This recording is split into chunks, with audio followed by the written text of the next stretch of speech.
A Justiça Gaúcha condenou por corrupção passiva um médico do SUS que cobrava dinheiro dos pacientes para prestar o atendimento. A pena é de 5 anos de reclusão em regime semiaberto. O réu, José Carlos de Araújo, é conhecido na região como Doutor Cacaio. Os crimes de obtenção de vantagem indevida foram cometidos entre 2006 e 2008 e também em 2013, quase sempre em atendimentos na Santa Casa de Misericórdia de Jaguarão, no Rio Grande do Sul. As vítimas deram testemunhos semelhantes. Atendidos pelo SUS no plantão, eram informados pelo cirurgião de que o procedimento que necessitavam não poderia ser feito no local, mas no consultório próprio, mediante o pagamento de valores em torno de R$ 100. Nem todos os pacientes chegaram a pagar. Outro médico plantonista atuou como informante no processo, confirmando a prática criminosa. Um provedor do hospital serviu como testemunha e recomendou o afastamento do réu para que fossem apuradas reclamações de cobranças ilegais. Na sentença, o magistrado afirmou que o profissional médico omitiu-se de seu dever legal ao não realizar o pronto atendimento aos pacientes, na ânsia de desviá-los ao seu consultório particular e obter vantagem pecuniária indevida. Cabe recurso da decisão.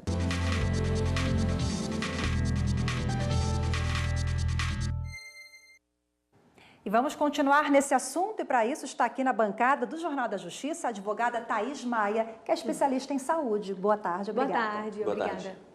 Bom, vimos agora na reportagem que esse caso aí envolve várias infrações. Temos a questão da ética do médico, a cobrança, né? De fato, são várias infrações que vão ser respondidas em várias esferas.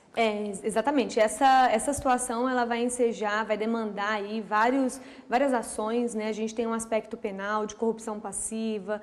A gente tem também processos administrativos, então, tanto em relação ao Conselho Federal de Medicina, ao Conselho Regional, no caso, e também em relação à Secretaria de Saúde. Então, são instâncias diversas e, claro, que um resultado vai poder influenciar no sentido de demonstrar como foi o entendimento de um conselho. Né? Que tipo de punição o Conselho Regional de Medicina pode dar para esse médico, por exemplo? Olha, o Conselho Regional de Medicina, ele tem aí desde advertência, suspensão, até mesmo cassação.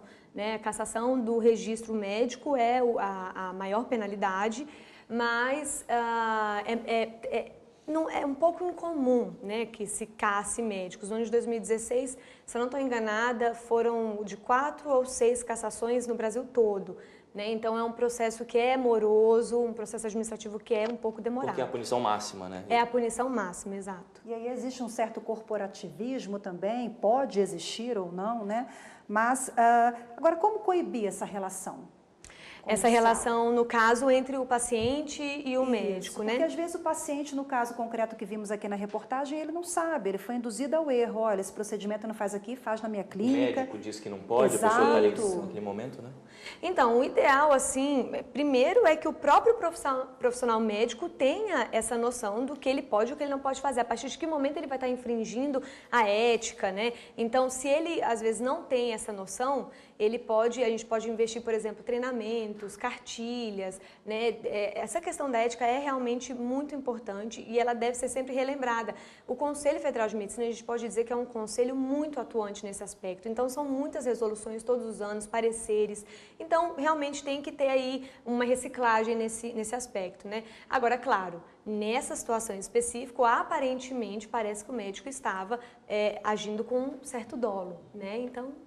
E aí, nessa hora, o paciente, percebendo a situação, deve denunciar na hora essa situação. Deve denunciar, ouvidoria, Secretaria de Saúde, boletim de ocorrência, né? Então, dependendo de como essa relação vai acontecer, a gente vai estar diante até de um estelionato. Agora, o paciente ele pode processar o médico? Pode. O paciente ele pode processar o médico, também a Secretaria de Saúde, então a gente vai ter aí um aspecto de uma ação de direito administrativo judicializada, em que a gente vai falar até de uma ação regressiva, né? A Secretaria de Saúde vai atrás depois do médico, então um processo um tanto mais complexo, pouco mais complicado. Seria responsabilidade solidária, no caso da Secretaria também? Exato. Então a Secretaria ela vai responder aí porque o profissional médico está atuando na sua esfera. Né? Então, ela também tem essa responsabilidade, né? Até de coibir, de fiscalizar o que estava acontecendo ali, né? Como se permitiu que isso acontecesse, porque aparentemente foram várias vezes e durante anos. né? Então, existe também aí uma responsabilidade. Ok, Thaís Maia, obrigada Doutora, pelas obrigado. informações. Eu que agradeço. Até mais.